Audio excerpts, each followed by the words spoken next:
कहानी का सुखद अंत और एक कहानी का सुखद अंत आज वो दिन है कि जब एक सुखद कहानी किसी दिन शुरू हुई थी और उसका दुखद समापन होने जा रहा। सुखद कहानी में एक घर में पैदा हुआ रोता हुआ स्वयं क्यों? इसलिए रोता हुआ मैं आया कि पिछले जीवनों में जो मनुष्य के जीवन के ऊपर कर्तव्य की जिम्मेदारी भरी हुई पड़ी थी उसको मैं पूरा न कर सका और ये जीवन का महान लक्ष्य मेरे सामने प्रस्तुत है। न जाने वो साहस, न जाने वो धैर्य, न जाने वो हिम्मत भगवान मुझे देगा कि नहीं, जिससे कि मानव जीवन जैसे महानतम भगवान के अनुदान को मैं सार्थक बना सकूं। इसीलिए मैं रोया अपनी दुर्बलता को देखकर, अपनी कमजोरियों को देखकर। एक दिन मैं रोया, लेकिन दूसरे लोग जो मेरे साथ में थे मुस्कुराते रहे, हंसते रहे, गीत गाते रहे, ढोल बजाते रहे, बतासे बांटते रहे और खुशियां मनाते रहे। बच्चा हमारे घर में पैदा हुआ, खुशियां हर जगह मनाई गई। मेरे मित्रों और कुटुंबियों ने खुशी जाहिर की। बच्चा हमारे घर में पैदा हुआ। एक दिन वो 60 वर्ष पहले वाला दिन और आज का दिन सुखद कहानी का प्रारंभ, अंत दुखद। मैं स्वयं भारी मन लेकर के विदा हो रहा हूँ आप सब और आप भी। 50,000 मनुष्य, 50,000 मेरे कुटुंबी सारे भारतवर्ष के कोने कोने से विदा करने के लिए आए मुझे। क्या आपको आनंद है? क्या आपको सुख है? क्या आपको प्रसन्नता है? जिस प्यार और मोहब्बत के साथ जुड़ा रहा आप लोगों के साथ, वो प्यार मोहब्बत की घड़ी आज मियाँ ने कैसा वियोग का दारुण दुख लेकर के आ खड़ी हो गई। आपके सामने भी और मेरे सामने भी, मेरी आंखों में भी आंसू है, मेरा भी गला भरा हुआ है और आप में से न जाने कितने लोगों की आंखों में आंसू होंगे और न जाने कितना लोगों का गला भरा हुआ होगा। सुखद कहानी का दुखद अंत और एक दुखद कहानी का सुखद अंत। दुखद कहानी का सुखद अंत इस मानी में कि भवबंधन में बंधा हुआ एक प्राणी, भवबंधन में एक बंधा हुआ प्राणी वासनाओं के जंजाल में, तृष्णाओं के जंजाल में, लोभ और मोह के जंजाल में एक बना हुआ प्राणी आया इस संसार में और आज वो प्राणी अपना आपका उत्थान करता हुआ, अपनी नाव पार लगाता हुआ और असंख्य लोगों की नावों को पार लगाने के लिए दिशाएं देता हुआ, प्रेरणाएं देता हुआ विदा हो रहा है आप सब लोगों से। दुखद कहानी का सुखद अंत। भेजा नहीं गया, मैं भेजा गया, स्वयं नहीं आया जीने के लिए। जीना मुझे पड़ा। जीने की क्या इच्छा थी? जीने में जितना आनंद, जितना सुख, उससे ज्यादा विग्रह, उससे ज्यादा संघर्ष। ऐसे विग्रह को कौन पसंद करेगा? ऋषियों ने या दूसरे लोगों ने यही बार बार कहा, भवबंधन में से मुक्ति प्राप्त करने के लिए प्रयत्न किया जाना चाहिए। भवबंधन में बंधने के लिए क्यों आता मैं? लेकिन मैं स्वयं नहीं आया, भेज दिया गया और धकेल दिया गया। क्यों भेजा गया मुझे, धकेला गया क्यों? यही अपनी आंतरिक जीवन की कहानी और आंतरिक जीवन की दिशाएं आप लोगों को सुनाने के लिए मैं उपस्थित हुआ आप लोगों के सामने और आप लोगों को बुलाया दूर दूर से घसीट कर और खींच कर। इस गर्मी के दिनों में, इन गर्मी के दिनों में जबकि लू चला करती है और बार बार पानी आ जाता है, बार बार पानी आ जाता है, ठहरने वालों को दिक्कत, रहने वालों को दिक्कत, कठिनाइयों से चारों ओर भरा हुआ समय वातावरण और हमारी अयोग्यताएं और असमर्थताएं जिनके क्या आधार पर हम आपके ठहरने का और पानी का और दूसरी चीज़ों का कोई इंतजाम न कर सके। आपका किराया भाड़ा हमको याद है और आपका समय का खर्च होना हमको याद है, और आपको किन दिक्कतों और कठिनाइयों के बीच इतनी लंबी सफ़र करने पड़े जहाँ की गाड़ियों में जगह भी नहीं मिलती है, आपकी दिक्कतों का हमको याद है, और आपका कितना काम अर्जुआ वो भी हमको याद है। लेकिन इतनी बातों को जानते हुए भी, आपको मुसीबतों में धकेलते हुए भी क्यों मैंने बुलाया? इसीलिए बुलाया कि मेरा जीवन पढ़ने लायक है, सुनने लायक, समझने लायक है। आपने बहुत सी पुस्तकें पढ़ी हैं और देखी और सुनी हैं। एक ये भी पुस्तक है उन्हीं पुस्तकों में जो कि आपको मैं जिसके थोड़े से पन्ने पढ़ाकर सुनाने की कोशिश करूंगा आज, कल और परसों। बाहर के प्रवचन में करने वाला आपको नहीं हूँ, शिक्षाएं में देने वाला आपको नहीं हूँ। शिक्षाएं देने से क्या लाभ? आपने कितनी कथाएं सुनी हैं, आपने कितनी गीताएं सुनी हैं, रामायण के कितने अध्याय आपने सुने हैं, लेकिन क्या असर हो सका मनुष्यों के ऊपर? आदमी के ऊपर कोई असर नहीं हो सकता। और आदमी इतना चालाक है कि वो बाहर के शिक्षण को कभी ग्रहण नहीं कर सकता, और बाहर का शिक्षण उसे किसी दिशा में लगा देगा, इस पर कोई विश्वास नहीं किया जा सकता। आदमी को ऊंचाई की ओर, श्रेष्ठता की ओर बढ़ाने के लिए एक ही उसका गुरु है जो अंतरंग में निवास किया करता है। अंतरंग में निवास करने वाला गुरु अगर मनुष्य को प्रेरणा दे, शिक्षाएं दे और दिशाएं दे, तो ही आदमी के लिए संभव है कि श्रेष्ठता के मार्ग पर चल पड़े। बुराई के मार्ग पर, पाप के मार्ग पर, अनिति के मार्ग पर, किसी के बहकावे और सिखावे से भी आदमी चल सकता है, लेकिन श्रेष्ठता का मार्ग इतना जटिल और इतना कठिन है कि उसके ऊपर उसका जीवात्मा, उसका अंतःकरण और उसका हृदय यदि स्फूर्णा प्रदान न करे, प्रेरणा प्रदान न करे, हिम्मत प्रदान न करे, तो बाहर का व्यक्ति सिर्फ धुन करके मर जाए। बाहर का व्यक्ति कितने ही प्रवचन कहता है तो आदमी को 1 इंच बढ़ा सकने में समर्थ नहीं हो सकता। इस तथ्य को मैं जानता हूँ। इसीलिए यहाँ मैंने आपको प्रवचन करके आपका वक्त निरर्थक खर्च करने के लिए नहीं बुलाया।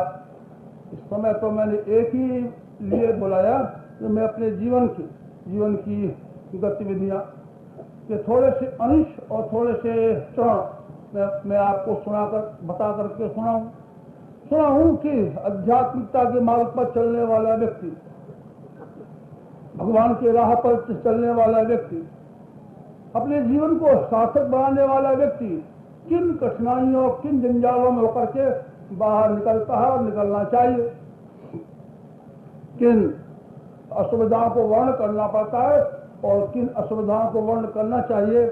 ये मेरे लंबे जीवन के 60 वर्ष के जीवन के अनुभव, उनको मैं इन 3 दिनों में सुनाना चाहूँगा। और ये मैं समझता हूँ इतने महत्वपूर्ण अनुभव होने चाहिए कि अगर इनमें से थोड़ा सा भी अंश बांध करके आप साथ ले जा सकें तो आपके लिए इस जन्म में स्मरण रहने लायक ये 4 दिन बने रह सकते हैं। मैं आया इस दुनिया में, धकेल दिया गया और मैं चलाया अपने मार्गदर्शक की इच्छा अनुसार। जन्म लिया, पैदा हुआ, बढ़ा, पढ़ा, और मैं सारे जीवन भर एक काम करता रहा। सूर्योदय से पूर्व प्रभात काल में मुर्गा जिस तरीके से बांग लगाता है कुकरू, उस तरीके से मैं बांग लगाता रहा, लोगों के कानों को पार करने वाली, लोगों के दिलों को दहला देने वाली, लोगों को खुमारियों से जगा देने वाली नींद को दूर करने के लिए मैं एक बांग लगाता रहा इन 60 वर्षों में। और मैंने ये कहा दोस्तों, समय बदल रहा है, समय का बदलने का समय पास आ गया, वक्त पास आ गया कि अब ये जमाना बदल जाएगा जिसमें आप और हम निवास किया करते हैं। मैंने लगाई बांग, और मेरा बांग लगाना भगवान की इच्छा का प्रतीक। मैं भगवान की वाणी में बोलता रहा और मैं ये लोगों को सिखाता रहा, जिस दिशा में आप चल रहे हैं वो दिशाएं आपके हाथ से निकलने वाली। और जिस राह पर चलने वाले हैं वो राह टूट करके बिस्मार होने वाली है। इसीलिए आपको नई राह जो कि अगले दिनों खड़ी होने वाली है और नया वक्त और नया जमाना जो आपके सामने जबरदस्ती आने वाला है, उसके लिए आपको अपनी दिशाएं मोड़ लेनी चाहिए और अपना मुंह मोड़ लेना चाहिए और अपना मस्तिष्क मोड़ लेना चाहिए। मैंने कहा इन 60 वर्षों में मैं लगातार एक बात कहता रहा कि जमाना बहुत तेजी से बदल रहा है, परिस्थितियां बहुत तेजी से बदल रही हैं। विज्ञान ने, बुद्धिवाद ने, तर्क ने, प्रमाण ने और असंख्य परिस्थितियों ने मनुष्य को जहां बढ़ाया तो बढ़ने की प्रेरणा दी। उस बढ़ने की प्रेरणा के साथ एक बात आदमी भूलता हुआ चला गया कि संपदाओं का उपार्जन, बुद्धि का उपार्जन, बल का उपार्जन, हथियारों का उपार्जन, विज्ञान का उपार्जन आदमी के लिए काफी नहीं है और आदमी की सुविधाओं को, आदमी के सुख और शांति को अक्षुण्ण बनाए रखने के लिए काफी नहीं है। इसके लिए एक और महान शक्ति की आवश्यकता है जो इस भौतिक बल के ऊपर नियंत्रण कर सके। मनुष्य का शारीरिक बल सराहनीय है, आदमी बलवान हो। मैंने कब मना किया आदमी को बलवान नहीं होना चाहिए। हर आदमी को चंदगी राम पहलवान होना चाहिए, हर आदमी को सेंडो होना चाहिए। मैं कब कहता हूँ कि आदमी को अपना शारीरिक स्वास्थ्य के संरक्षण के लिए प्रयत्न करना चाहिए, लेकिन मैंने ये कहा कि अगर मनुष्य के पास केवल शरीर का बल बना रहा और उसके ऊपर नियंत्रण करने वाला अध्यात्म अगर उसके हाथ में से चला गया, निकल गया, तब आदमी किसी काम का रह नहीं पाएगा। फिर आदमी का शारीरिक बल केवल गुंडागर्दी के काम आएगा। फिर पिछले 1000 वर्षों में शारीरिक बल ने जो दुनिया के सामने शर्मनाक करतूतें दिखाई, वो शर्मनाक करतूतें हम में से हर एक को करना पड़ेगी। सामंतवाद का जमाना 1000 वर्षों का, एक राजपूत दूसरे राजपूत के ऊपर चढ़ दौड़ा, उसकी बहन को छीनने के लिए, बेटी को छीनने के लिए, उसकी मकान और जायदाद को छीनने के लिए, घर को छीनने के लिए, उसकी हंसी खुशी को छीनने के लिए खून बहाए गए जहां तहां। लोगों ने कहा ये वीर लोग हैं, बहादुर हैं, तलवार चलाना आता है। मैं कब कहता हूं तलवार चलाने को नहीं आता था, लेकिन तलवार चलाने वालों के सामने, हथियार चलाने वालों के सामने, पहलवानी करने वालों के सामने अगर कोई उद्देश्य न हुआ, अगर कोई दिशाएं न हुई, अगर कोई लक्ष्य नहीं हुआ, तो ये आदमी कसाई और जल्लादों का काम करेंगे, खून के प्यासे होंगे और एक दूसरे का सिर काटने और एक दूसरे का खून बहाने के लिए अपनी ताकत का इस्तेमाल करेंगे। ये आदमी डाकू बन करके रहेंगे, ये आदमी गुंडे बन करके रहेंगे, ये आदमी खून करेंगे, कत्ल करेंगे और अनुशासन भंग करेंगे और सारी समाज में विशृंखलता फैलाएंगे। अगर आदमी के पास शारीरिक बल बढ़ता चला गया और उस शरीर के बल के ऊपर नियंत्रण करने वाली आध्यात्मिक शक्ति को विकसित न किया गया, दुनिया का तहस नहस हो जाएगी, सर्वनाश होकर के रहेगी। मैं कहता रहा इन 60 वर्षों में मुर्गे की तरीके से बांग लगाता रहा, मुर्गे की तरीके से मैं बांग लगाता रहा कि प्रातः काल होने वाला है और जिस दिशा में आदमी चल रहा है पागलों की तरीके से, वो दिशाएं देर तक ठहरने वाली नहीं है। मैंने ये कहा आदमी की अकल आवश्यक है, आदमी के पास विद्या होनी चाहिए, आदमी को ग्रेजुएट होना चाहिए, आदमी को डॉक्टर होना चाहिए, इंजीनियर होना चाहिए, वकील होना चाहिए, प्रोफेसर लेक्चरर होना चाहिए, विद्वान होना चाहिए, खूब पैसे कमाने चाहिए। लेकिन अगर आदमी की बुद्धि के ऊपर, अकल के ऊपर यदि आध्यात्मिकता का नियंत्रण संभव न हुआ तो ये अकल दुनिया को तहस नहस करके रहेगी।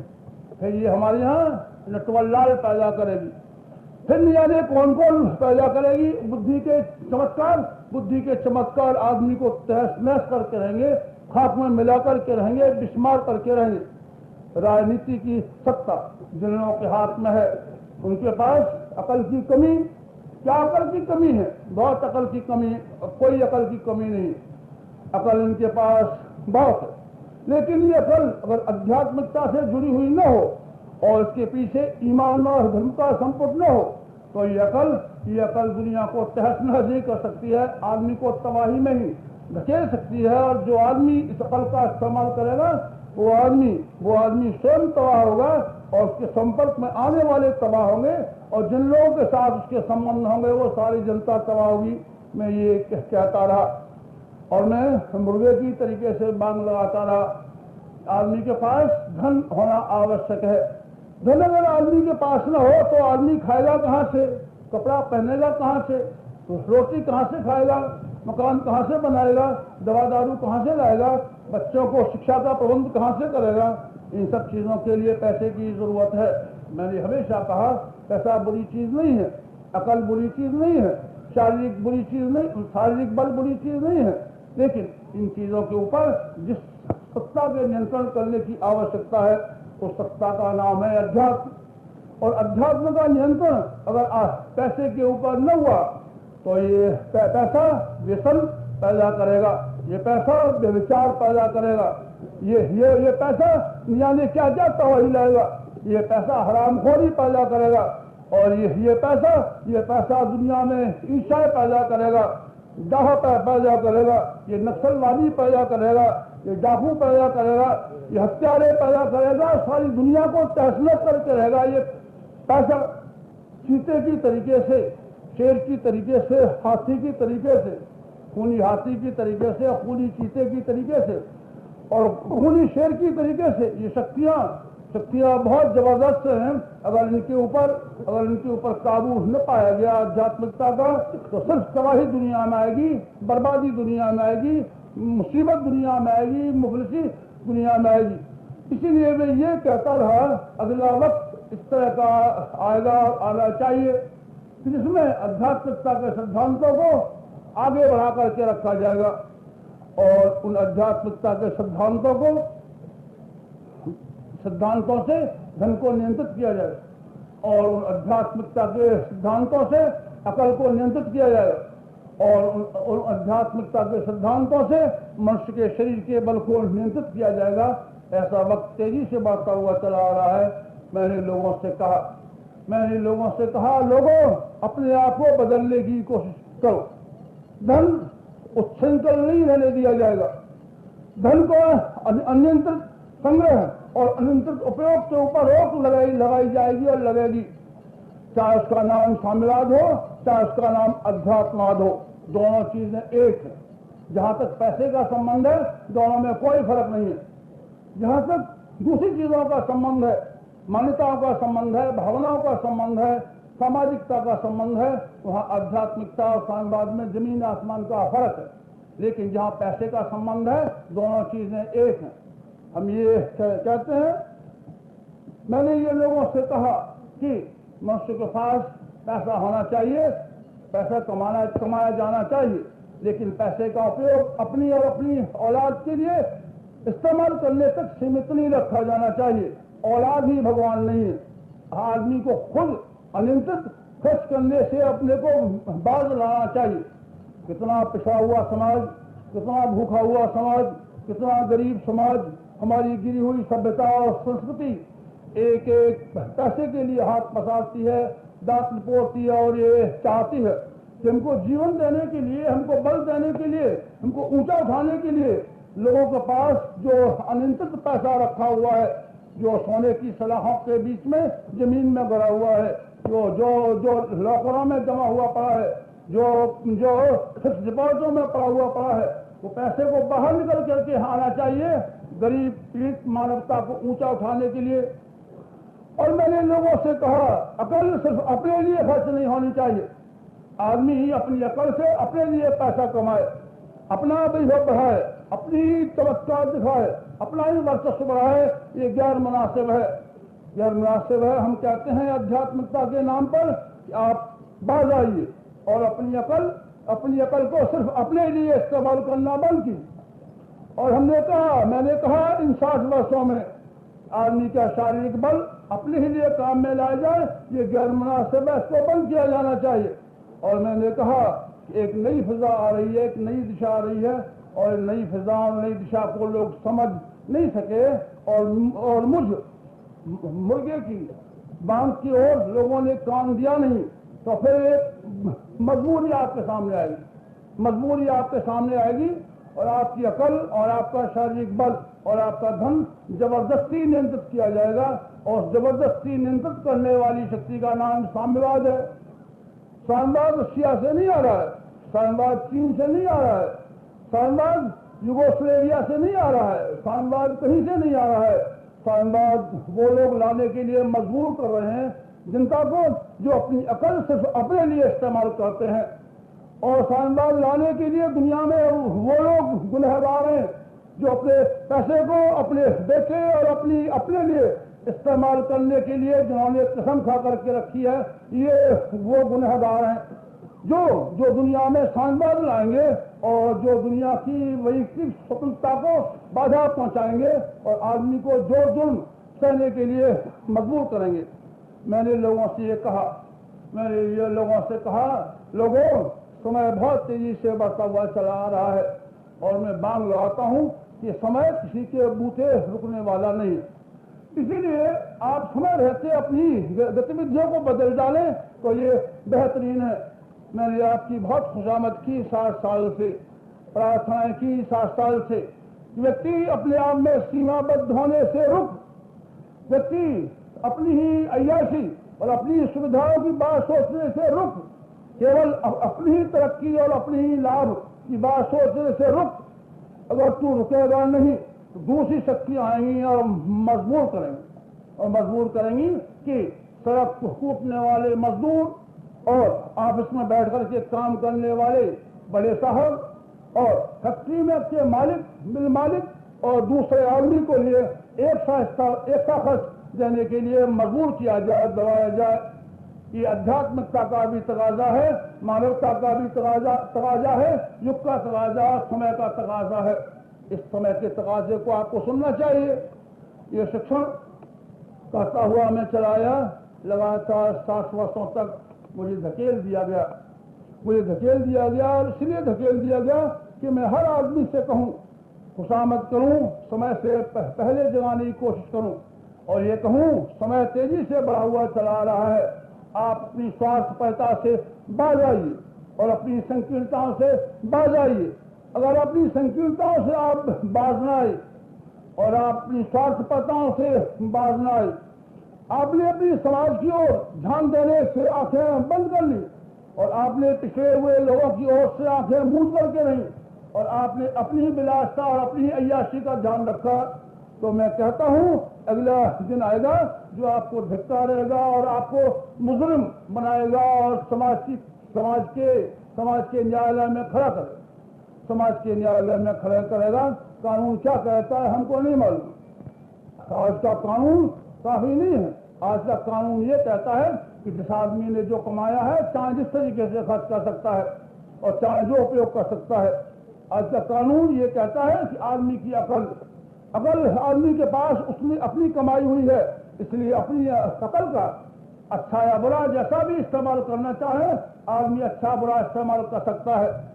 आज का कानून ये कहता है कि आपके पास शारीरिक बल है, उस शारीरिक बल का भला या बुरा चाहे जैसा इस्तेमाल कर सकते हैं। लेकिन आध्यात्मिकता के कानून अलग किस्म के हैं। आध्यात्मिकता के कानून ये कहते हैं कि आपके पास शारीरिक बल है और आप चाहें तो मुर्गी को मार सकते हैं, कबूतर को मार सकते हैं, खरगोश को मार सकते हैं, कोई कानूनी बंधन आप पर नहीं है। लेकिन आध्यात्मिकता का कानून कहना है, आध्यात्मिकता का कानून ये कहता है कि आपको मुर्गी को नहीं मारना चाहिए और आपको कबूतर को नहीं मारना चाहिए और आपको खरगोश को नहीं मारना चाहिए। उसको भी जिंदगी जिंदा रहने का हक उतना ही है जितना कि आप। ये शिक्षण आध्यात्मिकता का है जो ये कहता है एक बाहरी लौकिक कानून की अपेक्षा भी एक कानून है। लौकिक कानून ये कहता है आदमी चाहे तो अपना धन चाहे जिस काम में खर्च करे, कोई मुकदमा नहीं चलाया जा सकता। आप 2000 रुपया महीना कमाएं और 2000 रुपये महीने की शराब पिए, कोई रोकने वाला आपको नहीं है। 2000 रुपया महीना आप सिनेमा में खर्च कर दें, कोई कानूनी बंधन नहीं है। लेकिन रूहानी बंधन आदमी के ऊपर है। रूहानी बंधन आदमी के ऊपर है कि जो आप 2000 रुपया कमाते हैं महीने का उसमें आपको ये विचार करना चाहिए कि आप जिस समाज में पैदा हुए हैं और जिस समाज में आप जिंदा हैं, जिस धर्म में आपका जन्म हुआ है और जिस राष्ट्र में आपको पैदा किया गया है, उस राष्ट्र के निवासियों के जीवन स्तर क्या है और वह उस समाज की आवश्यकताएं क्या है और वो उस समाज की आवश्यकताओं के लिए आपकी अकल और आपकी समझ और आपका धन और आपका शारीरिक बल क्या इस्तेमाल नहीं किया जाना चाहिए। आध्यात्मिकता का कानून ये कहता है कि आपकी अकल भगवान के लिए भी खर्च की जानी चाहिए। भगवान के लिए खर्च करने का मतलब समाज के लिए खर्च करना। विश्व मानव अर्थात भगवान, मैं लोगों से ये कहता रहा और मैंने एक बांग मुर्गे की तरीके से सवेरे प्रातःकाल 4 बजे लगाई। कितने लोगों ने सुनी, कितने लोगों ने नहीं सुनी, मैं जानता नहीं। कितने लोगों ने उसको माना, कितने लोगों ने नहीं माना, मैं जानता नहीं। लेकिन मैं ये जानता हूं कि वक्त आ रहा है और हर आदमी को मजबूर करेगा, मजबूर होना पड़ेगा हर आदमी को कि अपने सामर्थ्य और अपनी शक्तियों को सीमाबद्ध करके रखे नहीं, अपने आप को संकीर्ण बना करके रखे नहीं, अपनी इच्छाओं को और अपनी भावनाओं को और अपनी कामनाओं को केवल अपने शरीर और मन और अपनी संतान, इन्हीं तीन को सुखी बनाने और समृद्ध बनाने तक सीमित करके रखे नहीं। वक्त आ रहा है जो मजबूर करेगा। आध्यात्मिकता के सिद्धांत उभर करके उठते हुए चले आ रहे हैं जो हर आदमी के भीतर आंतरिक दृष्टि से हलचल पैदा करेंगे और हर आदमी के भीतर एक वृत्ति पैदा करेंगे कि हम गुनाहगार लोगों में से हैं। अगर हमने अपने समाज के लिए अनुदान दिए नहीं है और हमने अपने पिछड़े हुए देश और पिछड़े हुए समाज को ऊंचा उठाने के लिए योगदान दिया नहीं है तो हम भगवान की अदालत में गुनहगार साबित किए जाएंगे और हमको मुनासिब सजा दी जाएगी। अगला वक्त वो आ रहा है, ये मैंने कहा और मैं चलाया, धकेल दिया गया। 60 वर्षों तक मैं एक फिजा पैदा करता रहा, लोगों को सिखाता रहा और बताता रहा और मैंने उस जमाने में जन्म लिया जिस जमाने में आध्यात्मिकता का एक ढोंग बन करके रह गई थी और आध्यात्मिकता लोकोपयोगी न होकर के लोक के लिए हानिकारक होकर के रह गई थी। और मैं उस जमाने में पैदा हुआ जिस जमाने में धर्म समाज के लिए उपयोगी न होकर के अनुपयोगी बन करके रह रहा था और मैंने एक इस तरह का जीवन जिया, ऐसी फिजा पैदा की और मुझे इसका ऐसी फिजा पैदा करने के लिए भेजा गया जिसमें आध्यात्मिकता के सही स्वरूप को समझने के लिए लोगों को जीवित और जागृत किया जा सके। एक शक्ति मनुष्य की भौतिकता की शक्ति को आप और हम समझ सके, जान चुके। भौतिकता की शक्ति को आपने जाना और मैंने भी। पैसा की कीमत क्या होती है आप भी जानते हैं और हम सब भी। अकल की कीमत क्या होती है आप भी जानते हैं और हम सब भी। बुद्धि और धन बल की कीमत क्या होती है, सामान की कीमत क्या होती है, इसका स्वरूप आप और हम सब समझते हैं। लेकिन आपको ये जानना चाहिए कि एक और शक्ति है जो इन सब की अपेक्षा ज्यादा जबरदस्त है और उस शक्ति का नाम है आध्यात्मिकता। आध्यात्मिकता की शक्ति भौतिकता की अपेक्षा, भौतिक शक्तियों की अपेक्षा 1 लाख गुनी जबरदस्त है। पैसे वाले लोगों ने समाज के लिए कितना लाभ किया हमको नहीं मालूम। पैसे वाले लोगों ने अपने जीवन को अमर और अक्षुण्ण बनाए रखने के लिए कितना लाभ प्राप्त किया हमको नहीं मालूम है। लेकिन हमको ये मालूम है कि जिन लोगों ने अपने जीवन में वास्तविक आध्यात्मिकता को धारण किया, उन आदमी का गौरव और उन आदमियों का वर्चस्व और उन आदमियों की शांति जमीन से लेकर के आसमान तक चली गई। उन्होंने अपने आप को महान बनाया और अपनी नाम में बिठा करके असंख्य मनुष्यों को पाल लगा दिया। उन लोगों ने जिन्होंने आध्यात्मिकता के वास्तविक स्वरूप को समझा था। वास्तविक स्वरूप को समझने वाले लोगों में कल परसों ही पैदा होकर के लोग चुके हैं। कल परसों ही हमारे देश में विवेकानंद पैदा हुए हैं, जिन्होंने हिंदू सभ्यता और संस्कृति को जो ईसाइयत के मुंह में नष्ट होने के लिए जा रही थी, बचाने के लिए भागीरथ प्रयत्न किया और हम लोग लाखों करोड़ वर्षों तक उस महान शक्ति के एहसानमंद बने रहेंगे जिसने कि असंख्य मनुष्यों के मस्तिष्कों को बदल डाला, और हिंदुस्तान से लेकर के विलायत तक के लोगों को ये विचार करने के लिए मजबूर कर दिया कि आध्यात्मिकता अपने आप में एक कारगर चीज है। समाज को सही बनाए रखने के लिए, व्यक्ति को में सुख और शांति की भावना पैदा करने के लिए और संसार में शांति स्थापित करने के लिए विवेकानंद कल परसों आए। कल परसों एक और शक्ति आई, महात्मा गांधी आए। महात्मा गांधी आए, 1000 वर्षों का गुलाम देश, जो मुट्ठी भर लोगों ने, सिर्फ 1500 लोग 1000 वर्ष पूर्व हिंदुस्तान में आए थे और उन्होंने 1000 वर्ष तक हमको गुलामी के जंजीरों में जकड़ के रखा, पैरों की जूती के तरीके से दाब करके रखा। ऐसा कमजोर हो गया था हमारा देश। उस कमजोर देश में एक आदमी उठा आध्यात्मिकता की शक्ति को लेकर के। उस आदमी का नाम महात्मा गांधी। अपनी हिम्मत का धनी, अपनी बल का धनी, अपनी सच्चाई का धनी, अपनी निष्ठाओं का धनी गांधी अकेला उठा और गांधी ने असंख्य लाखों और करोड़ों मनुष्यों के भीतर एक चेतना पैदा की, एक हिम्मत पैदा की, एक त्याग और बलिदान की भावना पैदा की। और हिंदुस्तान जो 1000 वर्षों से गुलामी के जंजीरों में कसा हुआ था और सारे संसार के सामने अपने कलंक से भरा हुआ मुख नीचा किए हुए खड़ा था, उस एक ही आदमी ने उसका सिर ऊंचा करके दिखा दिया। ये है आध्यात्मिकता की शक्ति। कल परसों दूसरे महापुरुष होकर के चुके हैं भगवान बुद्ध। हिंदुस्तान के एक छोटे से गांव में पैदा हुए, लेकिन सारे एशिया को उन्होंने चुनौती दी, सारे यूरोप को उन्होंने चुनौती दी। हिंसा का साम्राज्य, भौतिकता का साम्राज्य, पाप का साम्राज्य, स्वार्थपरता का साम्राज्य, विषय वासना का साम्राज्य सारे विश्व में फैला हुआ था। एक ही आदमी आध्यात्मिकता की शक्ति को लेकर के उसके खड़ा हो गया और उसने सारे दुनिया की फिजा को बदल दिया। आध्यात्मिकता की सामर्थ्य जिसको लोग भूल गए थे, मैं आया उसकी ओर आप सब लोगों का ध्यान आकर्षित करने के लिए मुर्गे की तरीके से बांग लगाता हुआ धकेल दिया गया मैं कि लोगों को मैं उसकी शक्ति का ज्ञान कराऊं और मैं उसकी शक्ति का भान कराऊं। लोग निराश हो गए थे, लोगों ने हिम्मत छोड़ दी थी और ये कहा था ये आध्यात्मिकता किसी काम की नहीं है, ये किसी का कोई भला नहीं कर सकती, आदमी को केवल बुज़दिल बना सकती है और आदमी को कर्महीन। केवल पिछले 1000 वर्षों में आध्यात्मिकता ने मनुष्य को भाग्यवादी बनाया, कर्महीन बनाया, बुज़दिल बनाया और दुनिया ने क्या से क्या बनाया। यहाँ से हमारी जवान छोकरियां लूट करके ले गई और जो गंदा और फूहड़ अध्यात्म हमको सिखाया गया था उसमें ये बात बताई गई थी कि जो बात भाग्य में लिखी होने वाली है वही पूरी होकर के रहेगी। जूरी संयोग इसका जहाँ बना हुआ है वही उसका जाकर के रहेगा।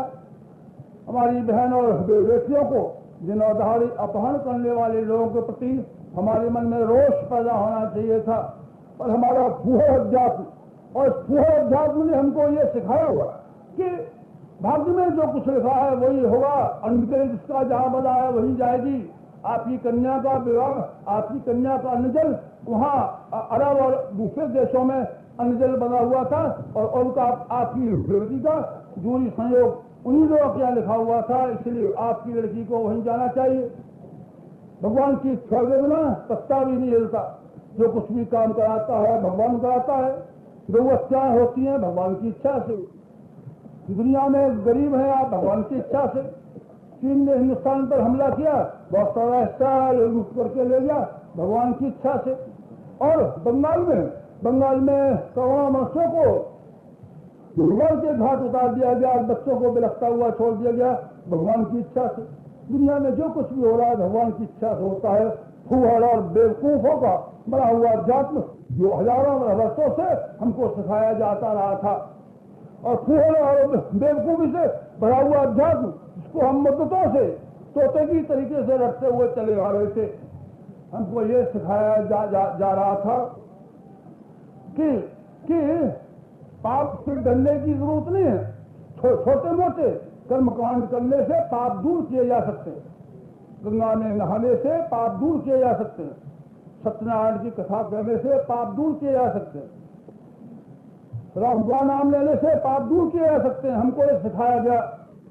फलस्वरूप हमारी नैतिकता की नींव खोखली हो और हम में से हर आदमी ने ये विश्वास कर लिया हमको अच्छे काम करने की जरूरत नहीं है, हमको सेवा करने की आवश्यकता नहीं है, हमको पुण्य की ओर चलने की जरूरत नहीं है, हमको अपना जीवन का परिष्कार करने की आवश्यकता नहीं है। क्योंकि जो लाभ इन अच्छे कामों के द्वारा प्राप्त किया जा सकता है वही छोटे छोटे कर्मकांडों से पूरा हो सकता है। कथा सुनने से, कीर्तन करने से, गंगा जी नहाने से, बद्रीनारायण का दर्शन करने से, अमुक देवता का दर्शन करने से ये सारे के सारे लाभ हमको मिल सकते हैं। ये हमको बताया गया। फूहड़ और बेवकूफ से भरा हुआ अध्यात्म, अध्यात्म इसलिए कि हमारी नैतिकता की नींव को खोखला करके रख दिया और हम में से हर आदमी को बेईमान बनने के लिए रास्ता खोल दिया। ये मतलब नहीं था, दूसरा मतलब था। इसको सिखाने के लिए मुझे भेजा गया और मैं आप लोगों के सामने आया, धकेला हुआ मैं आया और मैंने ये कहा, राम के नाम लेने से पाप की मनोवृत्तियों में अंकुश लगाया जाना संभव है। अगर आदमी भावना पूर्वक गंगा जी का स्नान करे, गंगा जी के स्नान के साथ साथ अगर आदमी की ये भावना हो, जिस तरीके से शरीर का मल और शरीर का मैल हमारा इसके द्वारा गंगा जी के पानी के द्वारा साफ हो सकता है, उसी तरीके से हमारा अंतरंग, अगर हमारे पास ज्ञान की गंगा, अगर हमारे पास त्याग की गंगा, प्रेम की गंगा, सहजता की गंगा, सज्जनता की गंगा अगर हमारे जीवन में आए तो हमारा अंतरंग भी परिशुद्ध किया जा सकता है। ये मैंने लोगों से कहा और इस कार्य के लिए भारतीय धर्म और सभ्यता और संस्कृति का स्वरूप समझाने के लिए लोगों के पास जहाँ तहाँ गया। लोगों को मैंने भारतीय सभ्यता और संस्कृति का स्वरूप समझाने के लिए वेदों के अनुवाद किए, दर्शनों के अनुवाद किए, पुराणों के अनुवाद किए, स्मृतियों के अनुवाद किए और सारे के सारे ग्रंथों के अनुवाद किए। और मैंने ये कहा, पाप वृत्तियों से बचाव करने वाली बात धार्मिकता के पूजा पाठ के द्वारा संभव है, लेकिन अगर मनुष्य पाप करता हुआ चला जाएगा तो पाप के दंड से बचाव नहीं हो सकता। पाप के दंड से कोई नहीं बचा सकता। पाप के दंड से रामचंद्र जी के पिता को बचाया नहीं जा सका रामचंद्र जी के द्वारा। रामचंद्र जी के पिता ने श्रवण कुमार को एक दिन तीर मार दिया था और उसके श्रवण कुमार के पिता ने ये शाप दिया था कि हमारे बच्चे को किसी ने भी तीर चला करके मारा है, वो जिस तरीके से हम बिलक करके मर रहे हैं उसी तरीके से बिलक करके मरना पड़ेगा उस आदमी को भी, जिस आदमी ने कि तीर चलाया है हमारे बच्चे के ऊपर। दशरथ जी को बिलक करके मरने के लिए मजबूर होना पड़ा और रामचंद्र जी तमाशबीन की तरीके से सिर्फ तमाशा देखते रहे और अपने पिता के पापों के कर्मों के फल को, दंड को छुड़ाने में समर्थ न हो सके। कर्म का दंड कोई नहीं छुड़ा सकता। और अगर जो कोई ये कहता है कि मनुष्यों के किए हुए पाप और मनुष्यों के किए हुए कर्म भागवत की कहानी सुनने से, गंगा जी में डुबकी लगाने से दूर हो सकते हैं, वो मनुष्यों की आध्यात्मिकता की नींव को खोखला करता है, आध्यात्मिकता के सिद्धांतों को उल्टा समझाता है। मैं आया आध्यात्मिकता का वास्तविक स्वरूप समझाने के लिए और मैंने ये कहा, लोगों पाप से डरना सीखो। भगवान का एक ही पक्ष काफी नहीं है कि भगवान हमको प्यार करता है, भगवान हमारे ऊपर दया करता है, भगवान का सिंधु है, ये समझना काफी नहीं है। बल्कि आदमी को ये भी समझना चाहिए कि भगवान का एक नाम है रुद्र। रुद्र माने भयंकर। भगवान बहुत ही भयंकर है और भगवान बहुत जल्लाद है और भगवान बहुत ही चांडाल है और भगवान बहुत ही कसाई की तरीके से है। हंटर उड़ाने में उसकी बराबर कोई कसाई भी नहीं हो सकता। लोगों को देखिए ना, अस्पतालों में जाइए, कोई उल्टा टंगा हुआ है, कोई सीधा, किसी की टांग काटी जा रही है, किसी के कान काटे जा रहे हैं, किसी का पेट चीरा जा रहा है, किसी का क्या किया जा रहा है। जेल खानों में जाइए ना, भगवान जेल खानों में नहीं है क्या? अस्पतालों में नहीं है क्या? जिन महिलाओं की गोदियों में से बच्चे उठाकर भाग गया, लकड़ बग्घे की तरीके से, भगवान क्या वो निर्दय नहीं है? हाँ, भगवान बड़ा निर्दय है। और मैंने हर आदमी से कहा भगवान के भक्त वत्सल स्वरूप को जानना चाहिए, भगवान के मनोकामना पूर्ण करने वाले स्वरूप को जानना चाहिए, लेकिन इससे भी ज्यादा जानना चाहिए मनुष्य को भगवान का वो भयावह रूप कि पाप करने वाले को और गलत रास्ते पर चलने वाले को स्वार्थपरता और संकीर्णता के दायरे में नरक के कीड़े की तरीके से बिलबिलाने वाले को भगवान हंतर भी बहुत आता है और मुनासिब सजा भी दिए बिना नहीं रह सकता। मैंने लोगों से ये कहा और मैंने लोगों से ये कहा कि भगवान जिसकी हिंदुस्तान में आस्थाएं बहुत हैं और आध्यात्मिकता जो भगवान के ऊपर टिकी हुई है, जैसे कि लोगों की मान्यता है उस तरह का भगवान नहीं हो सकता, अगर है तो उसको पूजा करना बंद कर देना चाहिए। लोगों ने भगवान का जो गंदा और दलित रूप जन साधारण के लिए रखा, मैंने इन 60 वर्षों में प्रकाश के किरण की तरीके से लोगों के मनों में से उस अज्ञान को हटाने की कोशिश की और मैंने ये कहना लोगों से शुरू किया कि भगवान कोई व्यक्ति नहीं है, भगवान एक विचारणा है, भगवान एक दिशा है, भगवान एक भावना है, भगवान आदर्शवादिता को कहते हैं, भगवान सच्चरता को कहते हैं, भगवान आदर्शवादिता को कहते हैं, भगवान उत्कृष्टता को कहते हैं, भगवान मन में समाई हुई सहजता को कहते हैं, पराये दुखों को समझने वाली व्यक्ति को कहते हैं, अपने ऊपर आत्मनियंत्रण करने वाली व्यक्ति को कहते हैं। इस व्यक्ति का नाम भगवान है और ये भगवान ही पूजा जाना चाहिए और इस भगवान का ही हृदयंगम किया जाना चाहिए। भगवान मनुष्य नहीं है, मैंने लोगों से कहा भगवान मनुष्य नहीं है, मैंने लोगों से कहा और मैंने लोगों से कहा कि मनुष्यों के भीतर जो कमजोरियां हैं वो भगवान के भीतर नहीं है। मनुष्य के भीतर 2 कमजोरियां हैं, एक तो ये कि कोई आदमी जो खुशामद ज्यादा करता है, मीठी बातें करता है और उसकी चापलूसी करता है, आदमी नरम हो जाता है, उसकी मन मर्जी की बात करना शुरू कर देता है, उसकी इच्छा को पूरी करना शुरू कर देता है। एक मनुष्य की कमजोरी और मनुष्य की कमजोरी 2 जो इंसाफ से उसको व्यक्त करती है। कोई आदमी उसको प्रलोभन दे दे, कोई चीज रुपया दे दे, कोई खाने की चीज दे दे, कोई दूसरी चीज दे दे तो मनुष्य लोभ से वशीभूत होकर के इंसाफ को एक ताक पर रख देता है और जिस आदमी ने लोभ दिया था उस लोभ देने वाले मनुष्य की हिमायत करना शुरू कर देता है, उसको सहारा देना शुरू कर देता है और उसकी गैर मुनासिब बात को भी पूरा करना शुरू कर देता है। यही 2 मान्यताएं भगवान के बारे में लोगों में फैली हुई थी और मैं आया लोगों के पास और मैं ये कहता रहा ये 2 ही मान्यताएं फूहड़ हैं और ये 2 ही मान्यताएं गलत है और ये 2 ही मान्यताएं बेसिक गलत की हैं। भगवान का नाम लेने का मतलब ये नहीं है कि भगवान की हम खुशामद करें, नाक रगड़े और उसकी तारीफ करें और तारीफ करके ये उम्मीद रखें क्योंकि हमने भगवान की खुशामद की है इसलिए हमारी खुशामद से प्रभावित होकर के भगवान हमारी मनोकामना को पूर्ण करेगा। मैंने लोगों से कहा अगर आपका ये ख्याल है तो ये ख्याल सही नहीं है। भगवान किसी की खुशामद से पसंद होने वाला नहीं है और भगवान किसी की निंदा से नाराज होने वाला नहीं है। निंदा की इसके ऊपर कोई असर पड़ने वाला नहीं है और प्रशंसा का उसके ऊपर कोई असर पड़ने वाला नहीं है। मैंने लोगों से कहा और मैंने लोगों से ये कहा कि राम का नाम लिया जाना चाहिए, भगवान का भजन किया जाना चाहिए जैसे कि मैंने किया जिससे मुझसे पूर्ववर्ती लोगों ने भी जो भजन किए उस भजन के पीछे एक ही भक्ति लोगों की रही कि हम अपने आप में साबुन की तरीके से अपने आप को धोएं।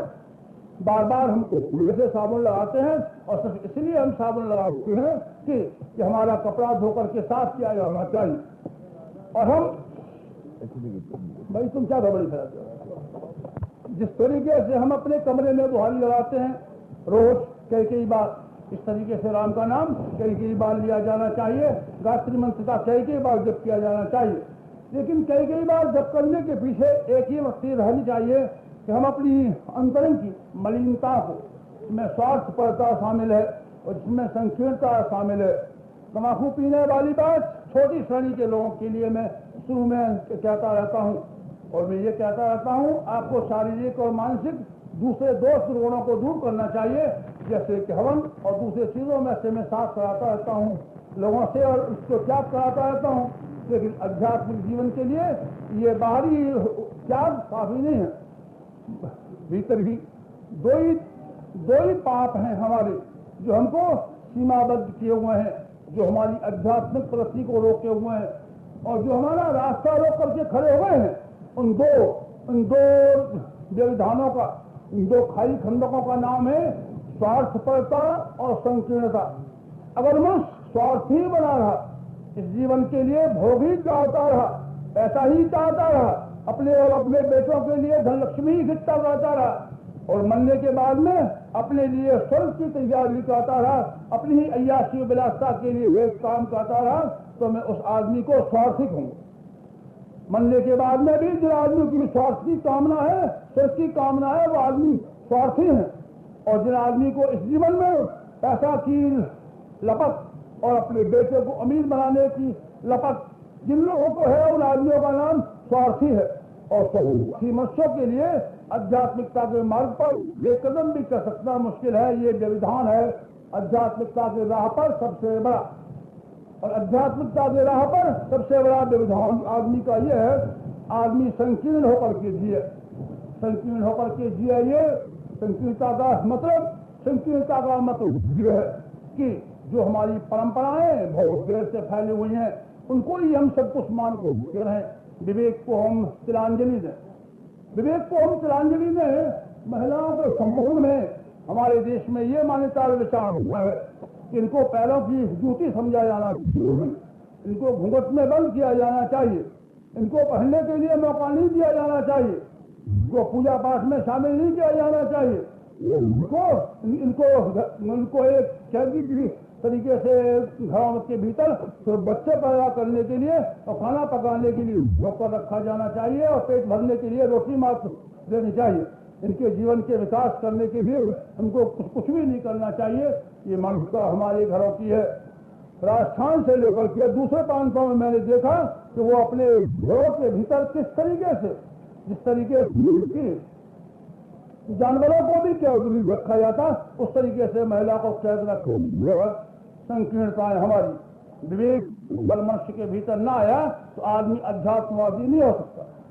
विवेक अगर आदमी के भीतर आए तो आदमी का जीवात्मा कहे ये मान्यताएं चाहे कितनी लोगों ने बनाई हो, चाहे कितनी ही पुरानी क्यों हो, इन संकीर्णता को तोड़ करके फेंका जाना चाहिए। संकीर्णताएं जो हमारे समाज में फैली हुई है, आदमी अमुक बिरादरी में पैदा हुआ है तो उसको बड़ा होना चाहिए, अच्छा आदमी होना चाहिए, उसको पूजा जाना चाहिए, उसका सम्मान किया जाना चाहिए।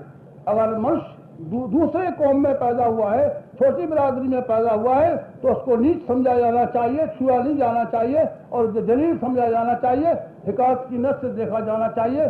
संकीर्णताएं जो हमारे विवेक को कुंठित कर देती हैं, जो हमारे भीतर से ये न्याय की मांग आती है कि हम मनुष्य सब एक है और जो मनुष्य बुरे काम करते हैं उनको बुरा समझाया जाना चाहिए और जो मनुष्य अच्छे काम करते हैं उनको अच्छा समझाया जाना चाहिए। ये एक न्याय की मान्यता है, विवेक की मान्यता है। लेकिन जो संकीर्णताएं हमको ये मानने के लिए मजबूर करती हैं कि मैं ब्राह्मण के घर में पैदा हुआ हूँ तो आपको मुझे बड़ा मानना चाहिए और आप कास्ट के घर में पैदा हुए हैं तो आपको बुरा माना जाना चाहिए। ये मान्यताएं संकीर्णता की मान्यता है और संकीर्णता जब तक मनुष्य के भीतर है, सत्य का दर्शन नहीं कर सकता। मैंने लोगों से कहा, मैंने लोगों से इस लंबी जिंदगी में न जाने कितनी कितनी काम की बातें कही। मैंने लोगों से कहा हिंदू समाज कोढ़ियों का समाज है और आज हम सिर्फ ढोंगी हो बन करके रह रहे हैं। हमारे समाज में न जाने कितनी पाप और कितनी बुराइयां हैं, बुराइयों की जड़ें जमी हुई हैं, जिन्होंने असंख्य लोगों को पाप करने के लिए और बुराइयों के गर्त में डूब जाने के लिए हिम्मत दिया। उन बुराइयों में से एक बुराई मैं मानता हूं, ब्याह शादियों में होने जाने वाला खर्चा, ब्याह शादियों में होने वाला खर्चा, मांगे जाने वाली रकम और खर्च किया जाने वाला धन, ये वो बुराई है जिसने कि हमारे समाज को पापी बना करके रखा है। एक व्यक्ति जिसके की 300 रुपया तनख्वाह मिलती है, 4 कन्याओं का पिता, बड़ी लड़की को उसने MA करा दिया, दूसरी लड़की BA में है, BA पास कर चुकी, तीसरी लड़की ग्रेजुएट है, चौथी लड़की ने हाई स्कूल पास कर लिया। दहेज की मांग, पैसे की मांग को लेकर के जहां कहीं भी वो जाएगा, कोई 20,000 मांगता है, कोई 50,000 मांगता है, कोई 15,000 मांगता है। 4 कन्या के लिए 60,000 रुपया लाया जाना चाहिए। मैं पूछता हूँ कहाँ से आदमी लाए? बेईमान आदमी को बनना ही चाहिए और बनना ही पड़ेगा। ये बेहुदा समाज और ये बेवकूफों का समाज हर आदमी को मजबूर करता है कि आदमी को लोगों की जेब काटनी चाहिए और दूध में पानी मिलाना चाहिए और स्वस्थ रहनी चाहिए और जो कुछ भी बुरे से बुरे कर्म हो वो सब करने चाहिए, क्योंकि हमको दहेज के लिए पैसा इकट्ठा करना और जमा करना है।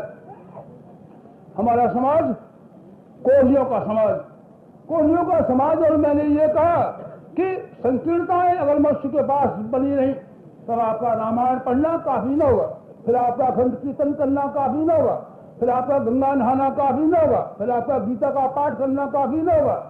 आपको संकीर्णता को तिरंगी पड़ेगी और विवेक का आश्रय लेना पड़ेगा।